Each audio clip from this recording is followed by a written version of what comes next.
Hyderabad cricket అసోసియేషన్లో అక్రమాలు, నిధుల దుర్వినియోగంతో పాటు ఫోర్జరీ సంతకంపై సిఐడి అధికారులు అసోసియేషన్ అధ్యక్షుడు జగన్మోహన్ రావు సహా నలుగురిని అరెస్టు చేశారు. జగన్మోహన్ రావు, శ్రీచక్ర క్రికెట్ క్లబ్ అధ్యక్షురాలు కవిత, ప్రధాన కార్యదర్శి రాజేందర్ యాదవ్తో కలిసి గౌలీపుర క్రికెట్ క్లబ్ అధ్యక్షుడు మాజీ మంత్రి కృష్ణ యాదవ్ సంతకం ఫోర్జరీ చేసినట్లు సిఐడి గుర్తించింది.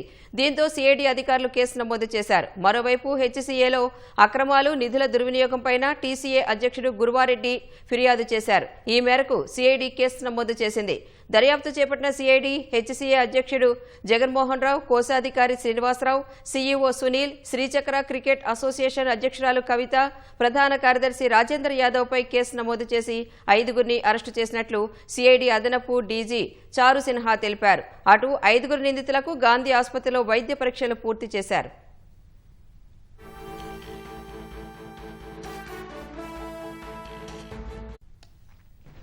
హెచ్సీఏ వ్యవహారంలో మల్కాజ్గిరి కోర్టులో అధ్యక్షుడు జగన్మోహన్ రావుతో పాటు 4 నిందితులను సిఐడి అధికారులు హాజరుపరిచారు. మరింత సమాచారాన్ని మా ప్రతినిధి రమేష్ ప్రత్యక్ష ప్రసారం ద్వారా అందిస్తారు.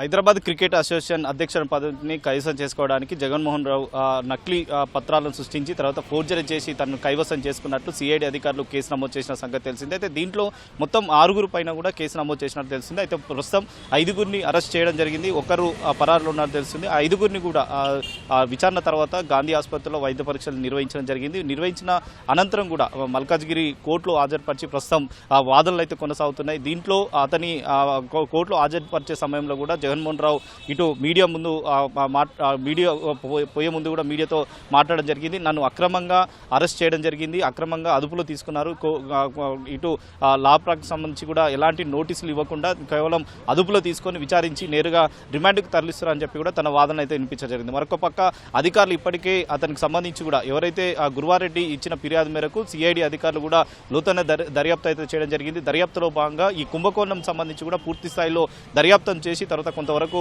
ఆధారాలు కూడా అధికారులు సేకరించడం జరిగింది. దాంట్లో 6గురిని అయితే ఎఫ్ఐఆర్లో చేర్చి తర్వాత 5గురిని అయితే ప్రస్తుతం అయితే అరెస్ట్ చేసి రిమాండ్కి అయితే తరలించడం జరిగింది. దీంట్లో వాదనలకు సంబంధించి కూడా కొనసాగుతున్నాయి. అతనికి హైదరాబాద్ క్రికెట్ అసోసియేషన్కి సంబంధించి కూడా నిధులు గోల్మాల్ కానీ తర్వాత బీసీఐఎస్ నుంచి వచ్చిన నిధులకు సంబంధించి ఇతను దుర్వినియోగం చేశారు, తర్వాత ఇతరులకు వాటిని మళ్లించారు అన్న కోణంలో కూడా అయితే దర్యాప్తులో భాగంగా కొన్ని విషయాలు అయితే వెలుగులోకి రావడం జరిగింది. అధికారులు మరికొన్ని విషయాలు కూడా దీంట్లో దర్యాప్తులో భాగంగా కూడా ఇంకా వివరాలు రావాలి అని చెప్పి కూడా అధికారులు అయితే భావిస్తున్నారు. మరొక పక్క అతన్ని రిమాండ్కు తరలించే సమయంలోనే ఇటు సిఐడి అధికారులు కూడా వారిని 5గురిని కూడా కస్టడీ కోరే అవకాశం అయితే కనపడుతుంది. కస్టడీలో భాగంగానే మరికొన్ని విషయాలు వెలుగులోకి వస్తాయని చెప్పి కూడా ప్రస్తుతం అయితే అధికారులు అయితే చెప్తున్నారు. ఎక్కడైతే క్రికెట్ అసోసియేషన్కి అతన్ని అధ్యక్ష పదవికి ఎంచుకోవడానికి కూడా గౌలీపుర క్రికెట్ అసోసియేషన్ తర్వాత శ్రీచక్ర క్రికెట్కి సంబంధించి కూడా వాటిని క్లబ్బులు ఎవరైతే ప్రెసిడెంట్లు ఎవరైతే ఉన్నారో వారికి సంబంధించిన సంతకాలను కానీ ఫోర్జరీ చేయడం, తర్వాత అతనికి సంతకాలతో నేరుగా క్రికెట్ అసోసియేషన్ ఎన్నికలకు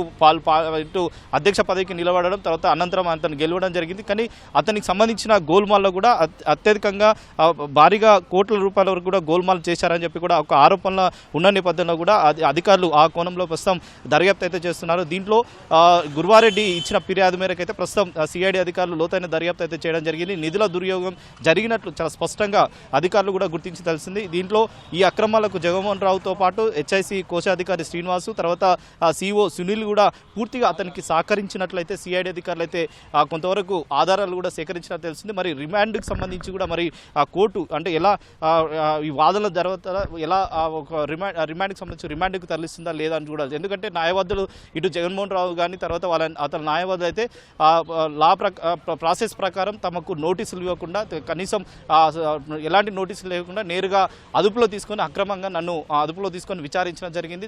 దాన్ని దృష్టి తీసుకొని అవన్నీ విషయాలు కూడా కోర్టులో ఈ వాదనలు వినిపిస్తామని చెప్పి కూడా అతను లోపలికి వెళ్లే సమయంలో అయితే చెప్పడం జరిగింది. కాబట్టి వాదనలు పూర్తయిన తర్వాత అతని రిమాండ్ పైన కూడా మరి ఎలా ఉండబోతుంది అనేది కూడా ప్రస్తుతం చూడాలి. ఈ కేసులో మరొకరు పరారులో ఉన్నారు కాబట్టి ఆ పరారులో ఉన్న వారి కోసం కూడా సిఐడి అధికారులు గాలిస్తున్నారు. గాలించిన తర్వాత కూడా అతన్ని కూడా అదుపులో తీసుకొని ఈ కోర్టులో హాజరుపరుస్తున్నారు. కానీ ఈ కేసు సంబంధించి కూడా ఎంతవరకు ఎన్ని కోట్ల వరకు నిధులు గోల్మాల్ చేయడం జరిగింది, అసలు అధ్యక్ష పదవికి ఎంచుకోవడానికి ఎలాంటి అక్రమాలు పాల్పడాలి అనేది కూడా పూర్తి స్థాయిలో సిఐడి అధికారులు కస్టడీలో తీసుకొని వివరాలు కానీ తర్వాత ఆధారాలను కూడా సేకరించే అవకాశాలు అయితే కనపడుతున్నాయి. Vote studio.